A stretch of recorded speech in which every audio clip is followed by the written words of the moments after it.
আসসালামু আলাইকুম ওয়া রাহমাতুল্লাহ। ওয়া আন তাসুমু খায়রুল লাকুম ইন কুনতুম তা'লামুন। যদি তোমরা নফল রোজা রাখো তাহলে তা তোমাদের জন্য অত্যন্ত কল্যাণকর হবে যদি তোমরা এটা জানো। অর্থাৎ আমি রোজা রেখেছি, আল্লাহ আমাকে এর দ্বারা বরকত দিবেন, আমি রোজা ভাঙবো না। মুহাদ্দিস সাহেব বললেন, মা, মুহাদ্দিস সাহেবের মনে চিন্তা হলো যে আমি হলাম মুহাদ্দিস আর এটা হলো একটা বুড়ি, সে আমার সাথে কোরআন শরীফ দিয়ে কথা কয়, আচ্ছা আমি আরে ওর মাতৃভাষায় কথা কয় ছাড়ো।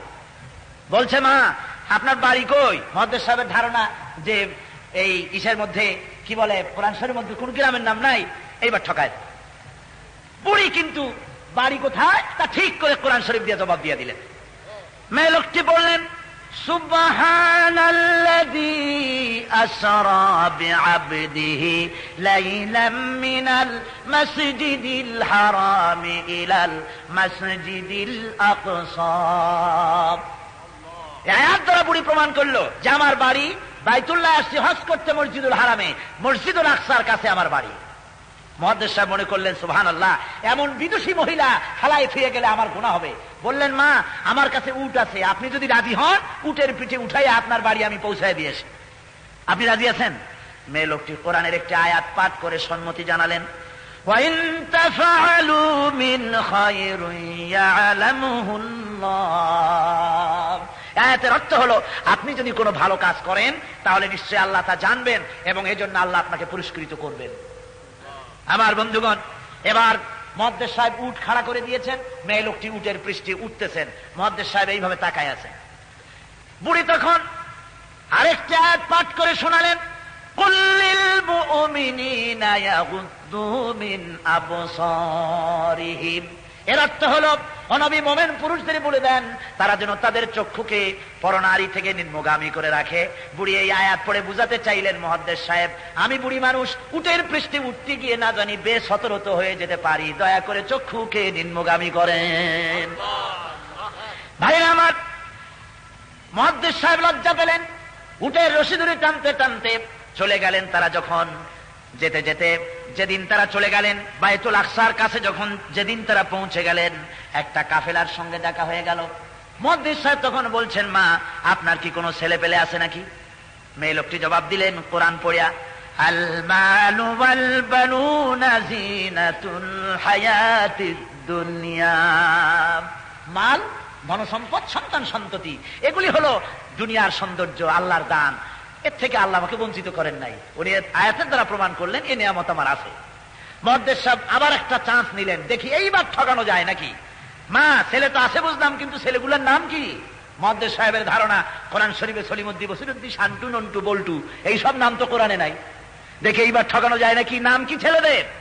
বুড়ি তখন কোরআনের আয়াত পাঠ করে ছেলেদের নাম ঘোষণা করলেন, ইয়া ইয়াহইয়া খুদিল কিতাবা বিকুওয়া ওয়া কাল্লামাল্লাহু মূসা তাকলীমা ওয়াত্তাখাযাল্লাহু ইব্রাহিমা খলীলা। পরপর তিনটি আয়াত পড়ে তিনটা নাম বললেন, ইয়াহিয়া, ইব্রাহিম, মূসা, এই হলো আমার ছেলে। সুবহানাল্লাহি ওয়া বিহামদিহি। আমার ভাইরা, আজকাল আছে এই সব নাম। এখন নাম হয়েছে কি, বিদ্রোহী হোসেন, বিপুল খন্দকার, ঝঞ্ঝাটি বেগম, এইসব হলো আজকাল নতুন নতুন নাম শুরু হয়েছে। ইসলামী নাম ভালো লাগে না। আমার ভাইরা, হযরত মুহাদ্দিস আব্দুল্লাহ বিন মুবারক এই মেয়ে লোকটিকে নিয়ে যখন তার বাড়ি পৌঁছে গেলেন, মেয়ে লোকটি বাড়ি যখন পৌঁছলেন তার ছেলে পেলেরা সব চলে এলো। ছেলেদেরকে রুমাল তার গাঁঠের থেকে রূপার টাকা বের করে ছেলেদের দিয়ে কিছু মুদ্রা ছেলেদের হাতে দিয়া এই বুড়ি কোরআন শরীফের একটা আয়াত পাঠ করে ছেলেদের নির্দেশ করলেন, ফাবআসু আহাদাকুম বিওয়ারিকিকুম হাদিহি ইলাল মাদিনা। আয়াতের অর্থ হলো, এই রৌপ্য মুদ্রা নিয়ে তোমাদের মধ্য থেকে কেউ বাজারে যাও আর উত্তম খাদ্য সামগ্রী খরিদ করে নিয়ে আসো। ছেলেরা বাজারে চলে গেল, ভালো ভালো খাবার এনে হাজির করে দিলেন। খাবারগুলি প্লেটে সাজাইয়া বুড়ি এবার এই প্লেটটা মুহাদ্দিস সাহেবের সামনে রেখে কোরআনের একটা আয়াত পাঠ করে খেতে বললেন, কুলু ওয়াশরাবু হানিয়াম বিমা আসলাফতুম ফিল আইয়ামিল খালিয়া। আয়াতের অর্থ হলো, বিগত দিনে তুমি আমার জন্য যে পরিশ্রম করেছো তার জন্য কিছু পানাহার গ্রহণ করো। এবার মুহাদ্দিস সাহেব খাওয়া দাওয়া করিয়া বুড়ির সাথে কথা বলার আর কোনো সাহস তার মনের মধ্যে রইল না। এবার মুহাদ্দিস সাহেব ছেলেদের জিজ্ঞেস করলেন, বাবারা তোমার মা কোরআন শরীফ দিয়ে এইভাবে কতদিন পর্যন্ত কথা বলতেছেন? এবার ছেলেরা বলছে, মুহাদ্দিস সাহেব আমার মা 1 বছর 2 বছর নয়, আমার মা সুদীর্ঘ 40 বছরের ভিতরে আল্লাহর কোরআন ছাড়া কোনো কথা বলে নাই। কোরআনের কারিমের উপরে কতখানি দখল থাকলে এভাবে কথা বলা যায়। জোরে কোন সুবহানাল্লাহ। নারীকে ইসলাম শিক্ষার জন্য তাকে অধিকার দিয়েছে। নারী শিখতে পারবে, লেখাপড়া শিখবে, চাকরিও করতে পারবে, আর্মিতে যেতে পারবে, সে ফার্স্ট এইডের কাজ করতে পারবে। রাসূল পাক সাল্লাল্লাহু আলাইহি ওয়াসাল্লামের জিহাদের ময়দানে জিহাদ করতেন পুরুষেরা, মেয়ে লোকেরা আহত সৈন্যদেরকে স্ট্রেচারে বহন করে ফার্স্ট এইডের কাজ তারা করতেন। জোরে কোন সুবহানাল্লাহ। সুতরাং নারীকে ইসলাম মর্যাদা, সর্বপ্রকারের মর্যাদা নারীকে কে দিয়েছে? ইসলাম দিয়েছে। তাই আমি মুসলমান মায়েদেরকে বলবো, ওদের কথা মতো তথাকথিত প্রগতিবাদী আসলে প্রগতিবাদী না, ওরা হলো দুর্গতিবাদী। আসলে ওরা কি? দুর্গতিবাদী। এই দুর্গতিবাদীদের কথা মতো আপনারা রাস্তায় বের করে নিজেদেরকে সর্বনাশ করবেন না। আপনারা পর্দার ভিতরে থেকে আপনার লেখা পড়া, চাকরি বাকরি সব চলতে পারবে, তবে পর্দায় থাকতে হবে। জিয়াউর রহমান সাহেব যখন প্রথম মহিলাদেরকে পুলিশ বানালেন, এক পুলিশের সাথে দেখা হয়ে গেল এয়ারপোর্টে, মহিলা পুলিশ। আমি জিজ্ঞেস করলাম, মা তুমি পুলিশ হইছো কেন? বললো যে জাতীয় সম্পদ হেফাজত করার জন্য আমাদেরকে গভর্নমেন্ট পুলিশ বানাইছে। আমি বললাম, মা আল্লাহ তোমাকে যে সম্পদ দান করেছেন এই সম্পদ হেফাজত করতেই তো 10টা পুলিশ হিমশিম খায়। জাতীয় সম্পদ হেফাজত করার দায়িত্ব তো তোমাদের না। পুলিশ, মহিলা পুলিশ এভাবে হতে পারে না যে রাস্তায় রাস্তায় তারা লেফট করবে, মন্ত্রীকে প্রেসিডেন্টকে শার্ট আর প্যান্ট পরে অভিনন্দন জানাবে, স্যালিউট করবে। এটা মুসলমান নারীর কাজ নয়। মুসলমান মহিলারা হ্যাঁ পুলিশ হতে পারবে। কোন পুলিশ? সে পুলিশ হবে, পর্দায় থাকবে। মহিলা আসামি ধরার জন্য মহিলা পুলিশ পাঠানো যেতে পারে। বিদেশ থেকে যারা প্লেনে আসবে এয়ারপোর্টে যাত্রীদেরকে তল্লাশি করার জন্য মহিলা পুলিশ পর্দার মধ্যে ব্যবস্থা করা যেতে পারে। কিন্তু পুরুষ পুলিশের সঙ্গে তাদের এক জায়গায় রেখে প্রেসিডেন্ট সাহেব স্যালিউট নেবেন আর ইসলামের কথা জবরদস্তি ভাবে বলবেন, এটা মানায় না।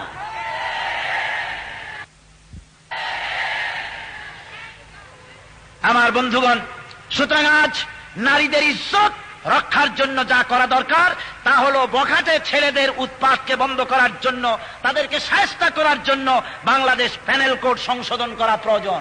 প্রয়োজনে এই সংশোধন করে বখাটে ছেলেদেরকে ব্যত্রদণ্ড প্রকাশ্য ময়দানে দেওয়া উচিত। কি বলেন, ঠিক কিনা? এই কাজটা, এ ব্যাপারে পুলিশ বিডিআর বিরাট দায়িত্ব পালন করতে পারে। পুলিশের উপরে যে ক্ষমতা দেওয়া আছে তারা যদি সেই ক্ষমতা পালন করতে পারত, দেশে অন্যায় হতে পারত না। ঠিক কিনা? কর যারা বলেন ঠিক কিনা? কিন্তু পুলিশ সারা রাত জীবনকে বাজি রেখে আসামি ধরে নিয়ে আসে, চোর ডাকাত সন্ত্রাসী ধরে নিয়ে আসে জীবনকে বাজি রেখে। এরপরে যখন কোর্টে আসে তখন কোন মন্ত্রী অথবা নাম করা কেউ টেলিফোন করে বলল, হ্যালো এসপি সাহেব, কারে ধরছে আপনার ওসি? অমুক নান্টু মিয়া। সে তো আমার দলের লোক, ছাড়িয়ে দেন মিয়া। ছেড়ে দিল। খুনি আসামি পুলিশে ধরলো কষ্ট করিয়া, তারে কোর্টের থেকে ছেড়ে দেওয়া হলো। এরপরে পুলিশের জীবন নিয়ে টানাটানি হয়। ঠিক কিনা? কর বলেন ঠিক কিনা? সুতরাং দুষ্টের দমন, শিষ্টের পালন, এটাই হওয়া উচিত। আজকে পুলিশ এবং বিডিআর জওয়ান ভাইয়েরা তারা বিরাট গুরুত্বপূর্ণ দায়িত্ব পালন করতে পারেন। নারীর সতীত্ব হেফাজতের দায়িত্ব তারা নিতে পারেন। বখাটে ছেলেদেরকে তাদেরকে শাসন করে দেশকে একটা সুন্দর সুখী রাষ্ট্রে পরিণত করার চেষ্টা তারা চালাতে পারে। যিনি যেখানে আছেন সব বসে মোনাজাতের শরীক হন, দাঁড়িয়ে কেউই থাকবেন না, সব বসে পড়ুন। রব্বানা যালামনা আনফুসানা ওয়া ইন লাম তাগফির লানা ওয়া তারহামনা লানাকুনান্না মিনাল খাসিরিন। ربنا لا تزغ قلوبنا بعد إذ هديتنا وهب لنا من لدنك رحمة إنك أنت الوهاب. ربنا لا تزغ قلوبنا بعد إذ هديتنا وهب لنا من لدنك رحمة إنك أنت الوهاب. রব্বুল আলামিন 5 দিন ধরে কোরআনে কারীমের তাফসীরের এই মাহফিলে কোরআনের তাফসীর শুনে কোরআনে কারীমকে সামনে নিয়ে গুনার বোঝা মাথায় নিয়ে এতিমের মতো কাঙ্গালের মতো তোমার দরবারে হাত উঁচা করেছি আল্লাহ। হে বিশাল বিস্তীর্ণ আকাশের মালিক, হে বিশাল বিস্তীর্ণ আকাশের মালিক, হে বিশাল জমিনের মালিক, তোমার সৃষ্টির তুলনায় আমাদের হাত দুইটা বড় ছোট্ট। এই ছোট ছোট দুটি হাত তোমার দরবারে তুলে ধরেছি মাবুদ। তাম পৃথিবীর মাটির নিচে যত মুমিন মুমিনাত শুয়ে আছে আল্লাহ, কোন হালতে আছে জানি না, তাদের কবরে যদি আযাব থাকে মেহেরবানি করে মাফ করে দাও রব্বুল আলামিন। এই বিশাল জনতা নিয়ে হাত তুলে মনে পড়ে গেল আমাদের মা বাপের কথা। আয় আল্লাহ, আমরা যারা মা হারাইছি, আমাদের মধ্য থেকে মা যারা বিদায় হয়ে গেছে আল্লাহ, কবরে যদি আযাব থাকে মেহেরবানি করে আযাব মাফ করে দাও রব্বুল আলামিন। আমরা যারা বাপ হারাইছি, বাপ যারা কবরে চলে গেছে আল্লাহ, কবর জান্নাতের টুকরা বানায়া দাও রব্বুল আলামিন। মা বাপের চাইতে নিয়ামত আর কি আছে দুনিয়ায়? সবাই নানান রকমের সম্মান দিয়ে ডাকে, সম্বোধন করে। বাড়ি গেলে নাম ধরে ডাকার মতো তো আর কেউ রইল না।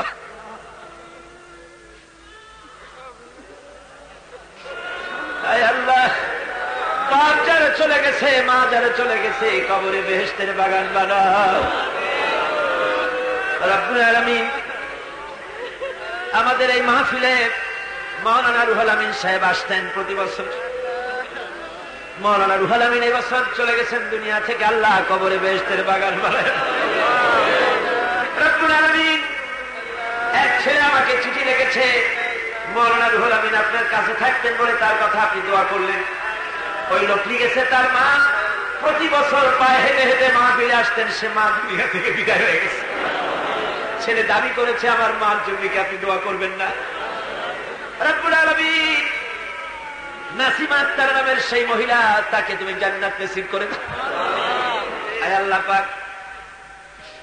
বিগত এপ্রিল মাসে এই দেশে জলোচ্ছ্বাস আর ঘূর্ণিঝড়ে লক্ষ লক্ষ মানুষ দুনিয়া থেকে বিদায় হয়ে গেল আল্লাহ। আয় আল্লাহ, একজন মসজিদের ইমাম সাহেব আমাকে বলেছেন তার মা বাপ স্ত্রী সহ 44 জন লোক বিদায় হয়ে গেছে। মাওলানা আবু তাহেরের 30-32 জন আত্মীয় স্বজন বিদায় হয়ে গেছে রব্বুল আলামিন।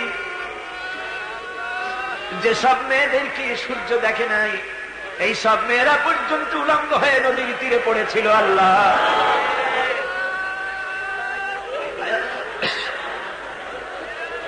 আয় আল্লাহ, হাজার হাজার বাচ্চারা এতিম হয়ে গেছে, বাপ তালাশ করে পায় না। ওই এতিমগুলোর কে সান্ত্বনা দেবে আল্লাহ? ওদেরকে চতুর্দিকে তাকায়, বাপ কারে ডাকবে, বাপ নাই। ওদের মা নাই, মা বাপ চলে গেছে আল্লাহ।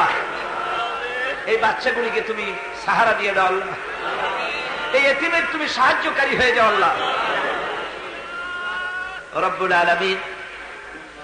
আমরা তোমার দরবারে ফরিয়াদ জানাই, তাফসীরের মাহফিল 5 দিন ধরে, কোরআনে কারীমের মাহফিল, আমরা বড় আশা করি কোরআন সামনে নিয়ে হাত তুলেছি মাবুদ। বহু বুড়া মানুষ বহু দূর থেকে ঠান্ডা উপেক্ষা করে কানবার জন্য আসছে মাহফিলে আল্লাহ রব্বুল আলামিন। গুনাহ করে করে জীবন নষ্ট করে ফেলেছি আল্লাহ। হাত উঠায়া কথা বলতে ভয় করে, লজ্জা করে আল্লাহ। আল্লাহ দয়া করে মেহেরবানি করে আমাদের জিন্দেগীর গুনাহ মাফ করে দাও আল্লাহ। একটু রহমতের নজর দিয়ে তাকায় দেখো, বান্দারা কেমনে কান্দে দেখো। আলেম ওলামা কাঁদতেছে, হাফেজে কোরআন কান্দে, বুড়া বুড়া মানুষ কান্দে, বাচ্চা বাচ্চা বেগুনা মাসুম ছেলেরা কান্দে। ও ভাইরা কান্দেন, ভালো করে কাঁদেন, চোখের পানি ফেলে কাঁদেন। আজকে কাঁদবেন না, আবার কবে কাঁদবেন? আল্লাহর কাছে কাঁদেন, যা চাওয়ার চেয়ে নেন আল্লাহর কাছে। রব্বুল আলামিন, হে আল্লাহ রব্বুল আলামিন, তোমার বান্দারা তোমার কাছে কি চায় আমি জানি না। মনের ভিতরে যার যে কামনা বাসনা আছে আল্লাহ দয়া করে মেহেরবানি করে যায় আশাগুলা পুরা করে দাও। ربنا تقبل منا إنك أنت السميع العليم وتب علينا إنك أنت التواب الرحيم سبحان ربك رب العزة عما يصفون وسلام على المرسلين والحمد لله رب العالمين واجعل آخر كلمة عند الموت لا إله إلا الله محمد رسول